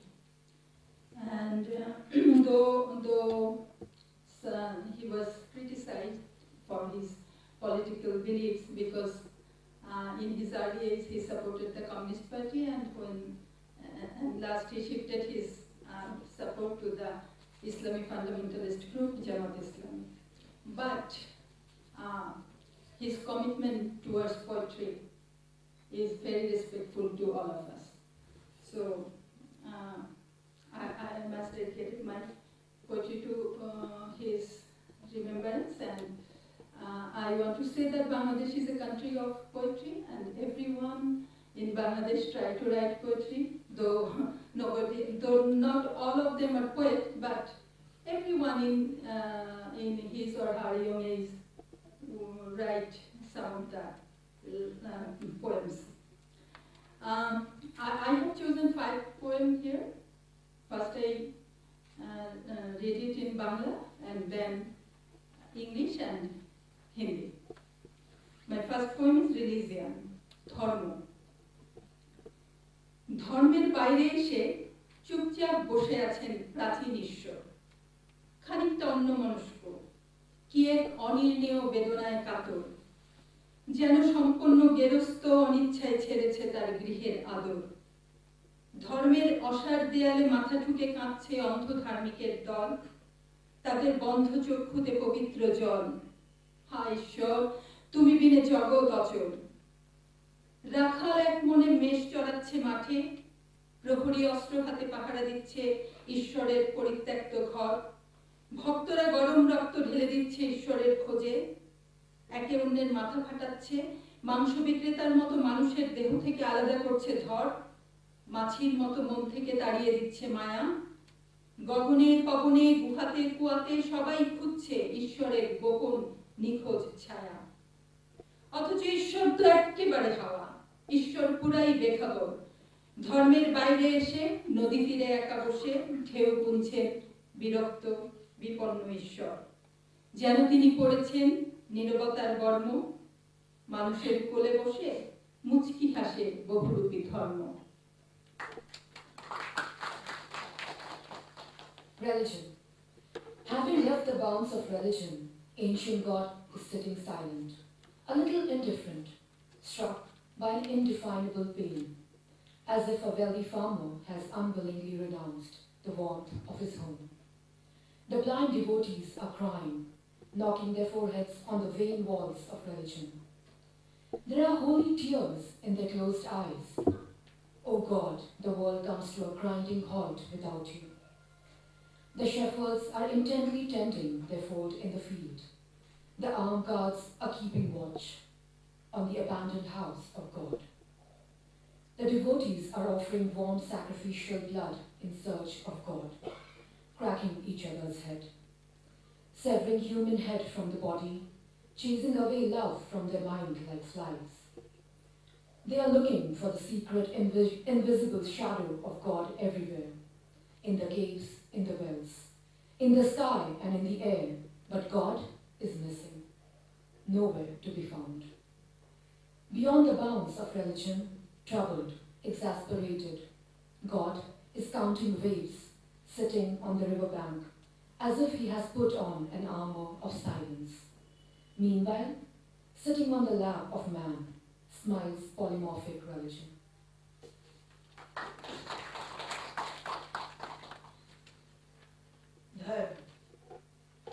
धर्म के बंधन तोड़ चुका पुरातन प्रभु चुप बैठा है, कुछ उदासीन, एक अपरिभाष्य दर्द से पीड़ित, जैसे एक धनवान किसान ना चाहते हुए भी त्याग चुका हो अपने घर का सुहाग।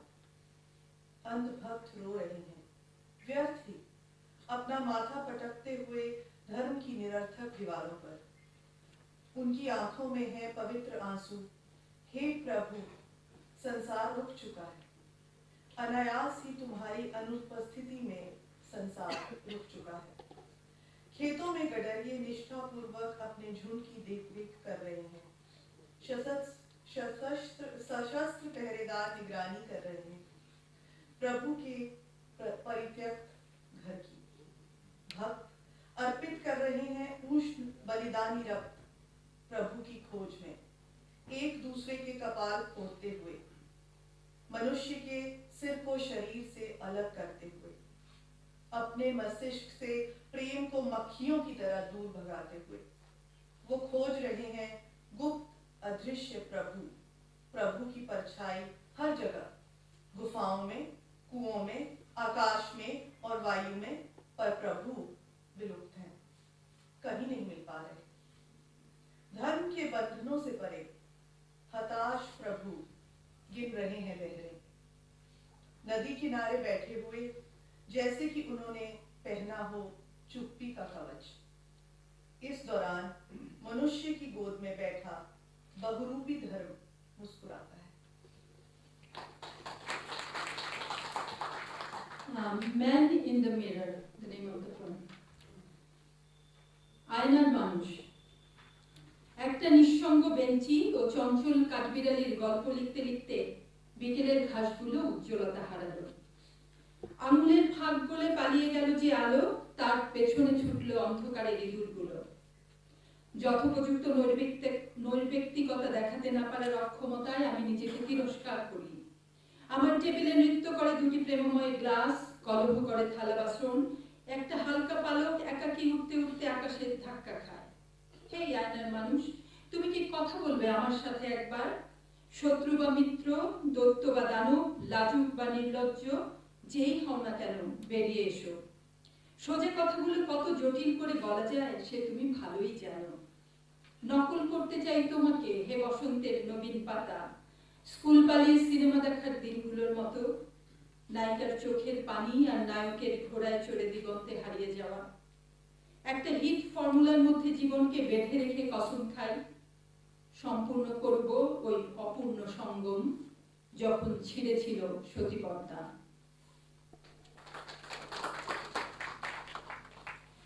Man in the Mirror. As I kept writing the story of a lonely bench and a restless squirrel, the afternoon grass lost its brightness. The light that slept through my fingers was pursued by the rats of darkness. Having failed to keep necessary poise, I chastised myself. On my table, 2 intimate glasses dance. The plates clatter in a fight. A weightless feather floats above and is pushed by the air. Hey, you man in the mirror, will you speak to me? Come out, you guy, whatever you are, friend or foe, demon or devil, bashful or unabashed. You know best how to make simple utterings complex. I would like to imitate you, O new leaf of spring. Like those early days when playing Tron, I would go to a movie that showed the tears of the heroine and the heroes getting lost in the horizon, riding a horse. Confining life in a hit formula, I swear by God, I will fulfill that incomplete meeting when the hymen was ruptured.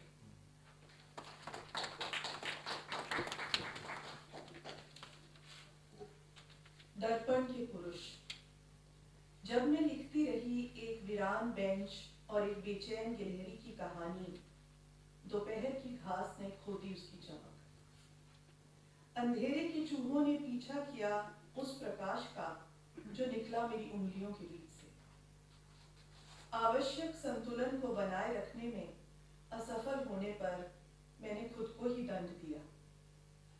मेरे table पर दो अंतरंग गिलास नाचते हैं, प्लेटें लड़ाई करती हुई खटखटाती हैं। एक भार विहीन पंख हवा में तैरता है और हवा उसे धकेल देती है ऊपर। हे दर्पण के भीतर पुरुष, क्या तुम मुझसे बात करोगे? बाहर आ जाओ तुम, जो भी हो तुम, दोस्त या दुश्मन, पिशाच या शैतान, संकोची या निर्लज, तुम सबसे बेहतर जानते हो कैसे किसी सामान्य बात को बना दिया जाए मुश्किल। मैं तुम्हारी नकल करना चाहूंगी वो बसंत के नव पल्लव, उन शुरुआती दिनों में जब मैं चुपचाप चली जाती थी फिल्म देखने, जो दिखाती थी नायिका के आंसू और नायक हो जाता था घुड़सवारी करता हुआ क्षितिज में। जीवन को एक हिट सूत्र में बांधती मुझे प्रभु की सौगंध, मैं पूरा करूंगी वो अधूरा मैथुन जब टूटा था कौमार्य। Now, the poem is Book of Burning Heart. হাহাকার নামা। গার্ডের হাতে নড়ছে সবুজ পতাকা, স্টেশনে কুণ্ডলি পাকিয়ে শুয়ে আছে শীত লাগা কয়েকটি কুকুর। কুয়াশায় ট্রেন মিশে গেলে বুকের ভেতর কেন এত হাহাকার জাগে, যেন মৃত প্রেমিক হঠাৎ ফিরেছে প্রেমিকার নিরুপায় সংসারের কাছে।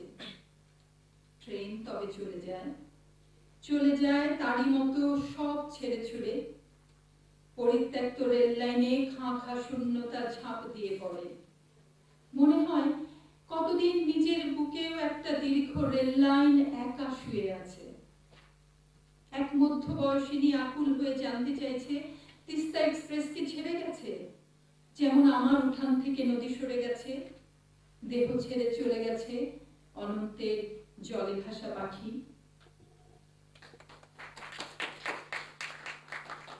A book of burning heart. The guard is waving his green flag. A few dogs, a line, coiled to stave off cold. When the train vanishes in dense fog, why does the heart burn so much, as if a dead lover has come back to his beloved in her hapless home? But the train leaves, leaving everything behind in its own way. On the abandoned rails, a world of void descends. It seems in my breast too, a distant rail is lying alone for a long time. A middle-aged woman is insistent. Has the Tista Express left? It is like the river that has eroded away from my front yard, or the bird that floats on eternal water has left the body.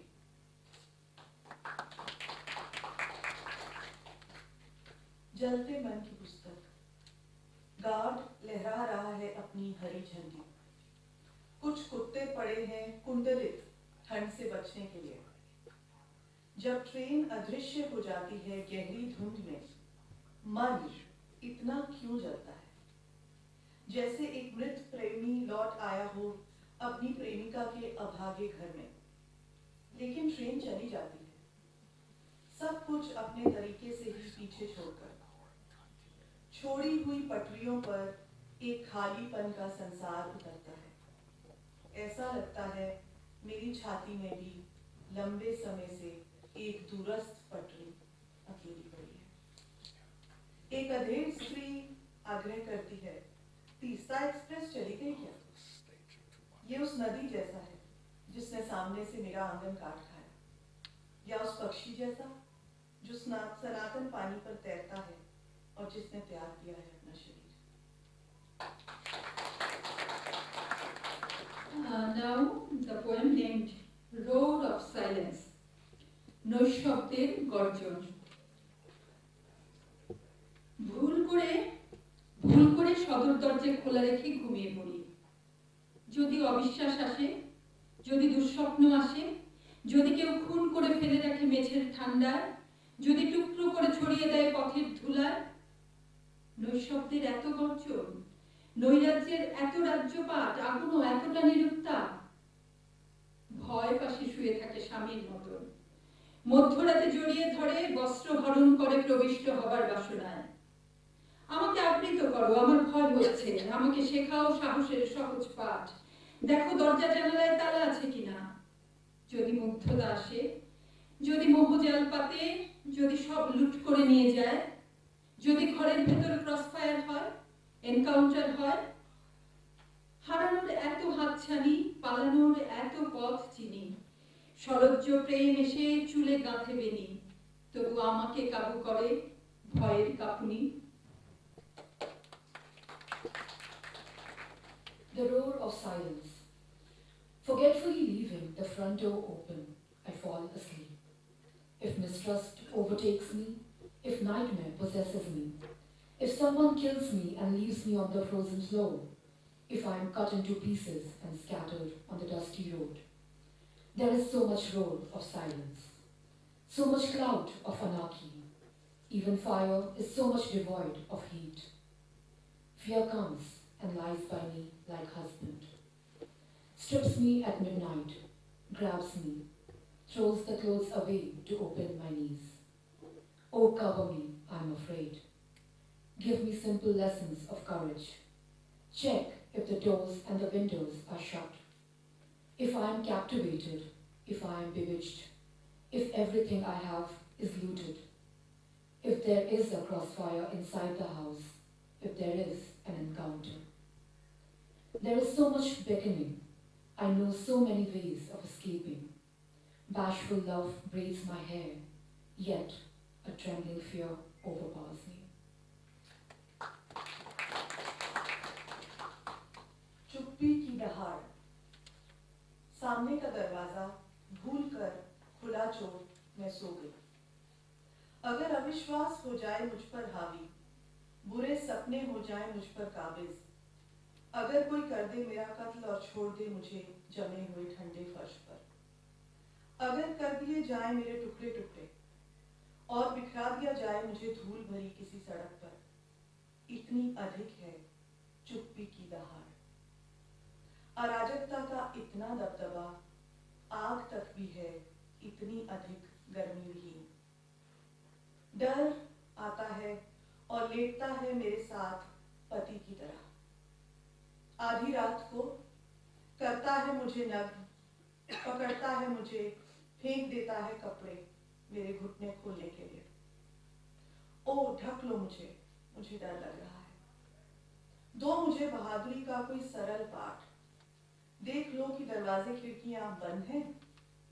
यदि मैं हो गई हूं मोहित, मुग्ध, मेरा सर्वस्व लूट लिया गया हो, यदि घर के अंदर ही हो रही हो गोलाबारी या हो रही हो एक मुठभेड़, हो रही है इतनी अधिक रोशनी, मुझे आते हैं बच निकलने के कई रास्ते।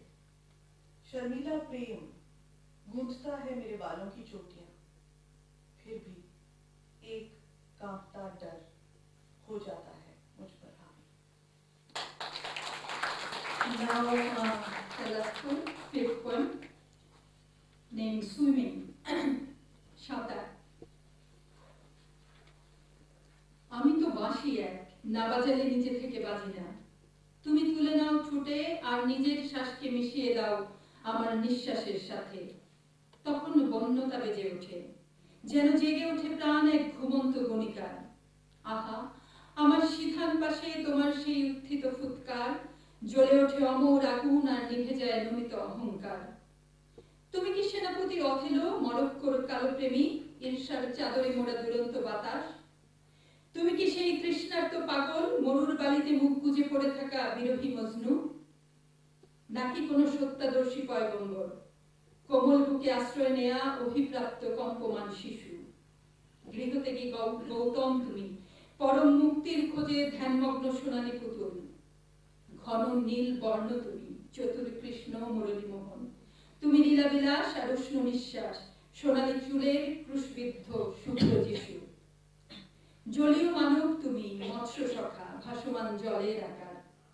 আমি তো স্থলেই থাকি, নদীকূলে ডানা ভাঙা পাখি, জানি না সাঁতার। Swimming. I am a flute. I do not play on my own. If someone does not play me, I don't give out any melodious note. You put me between your lips, blend your breath with mine. It sounds wild, as if a sleeping harlot's urge comes alive. Oh, how at the head of my bed your resounding breath ignites immortal flames and puts off my stooping pride.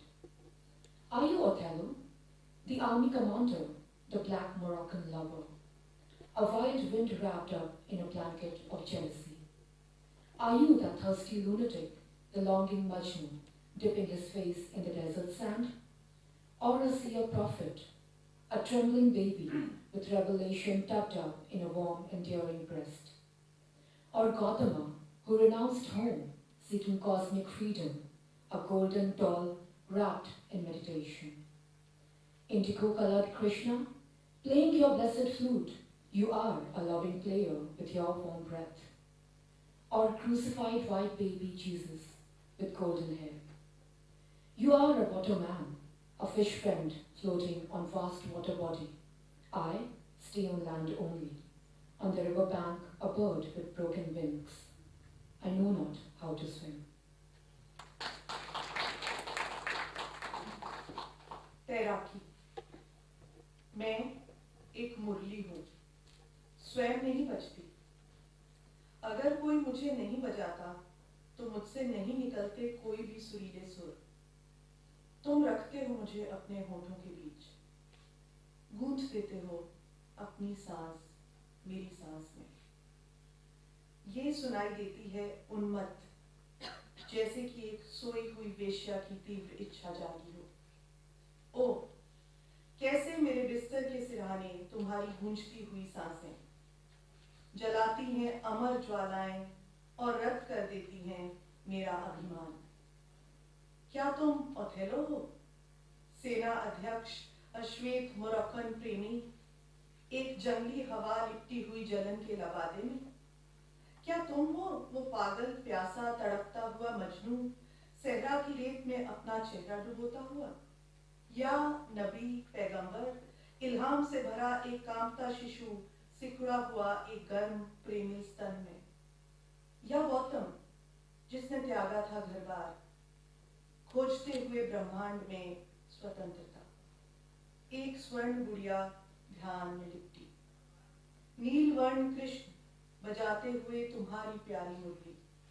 तुम हो एक प्रेम से भरे गर्म सांसों वाला वादक, या सलीब पे लटके गोरे सुनहरी बालों वाले शिशु यीशु। तुम हो एक जल पुरुष, मत्स्य मित्र एक विस्तृत जल जमाव पर तैरते। मैं रहती हूँ थल पर ही, नदी के किनारे एक टूटे पंखों वाला पक्षी। मुझे नहीं आती तैराकी। Thank you so much for your presentation.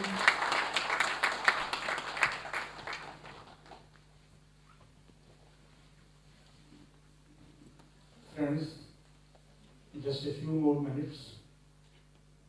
Sitting through this session was a unique experience.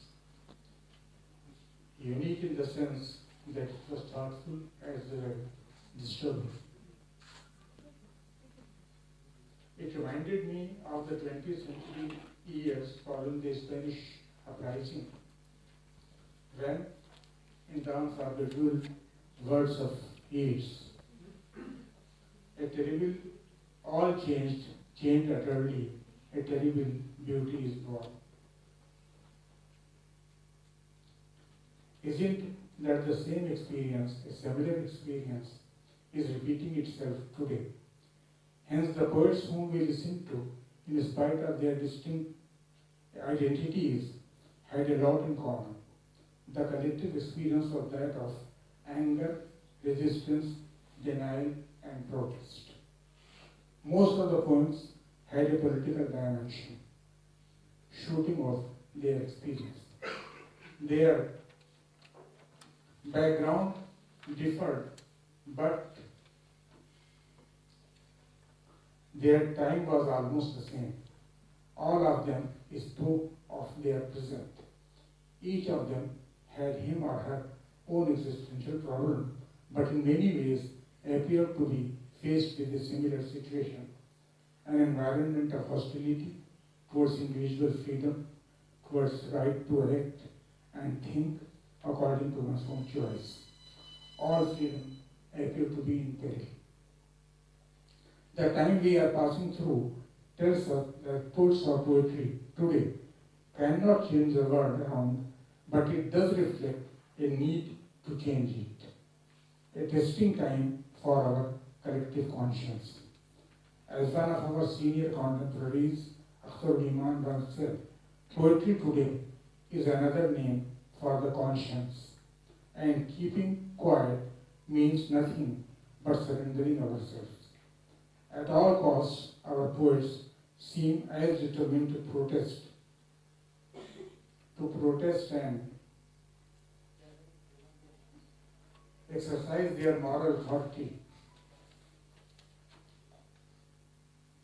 They have to go on repeating and reviewing the relationship between morality and politics, the relationship between morality and creativity. Most of the points recited in this session presented an inherent moral courage, raising their voice against all repression, all prejudice, all narrowness and intolerance.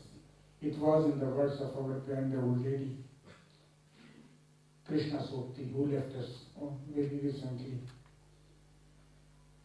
it was like nourishing sunflowers in the dark. In the Brechtian terms, it was like singing about darkness in the dark. All the poets we listened to documented today's darkness and an incessant search for light and oxygen. Now I shall just read out just the concluding remarks.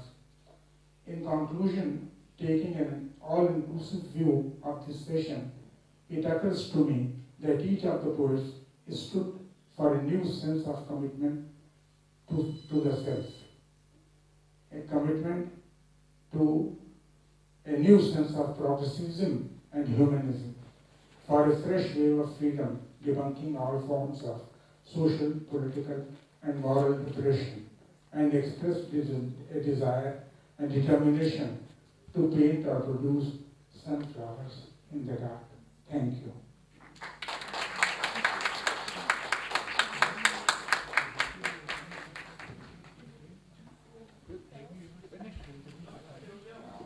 Thank you, Shri. With this session, we conclude the morning session of poetry reading. We now go on for lunch, and we hope that we'll all be able to get over with lunch and get back by 2:15, and we will start exactly at 2:15 international time, not the 15 minutes late that India is known for. Please, lunch.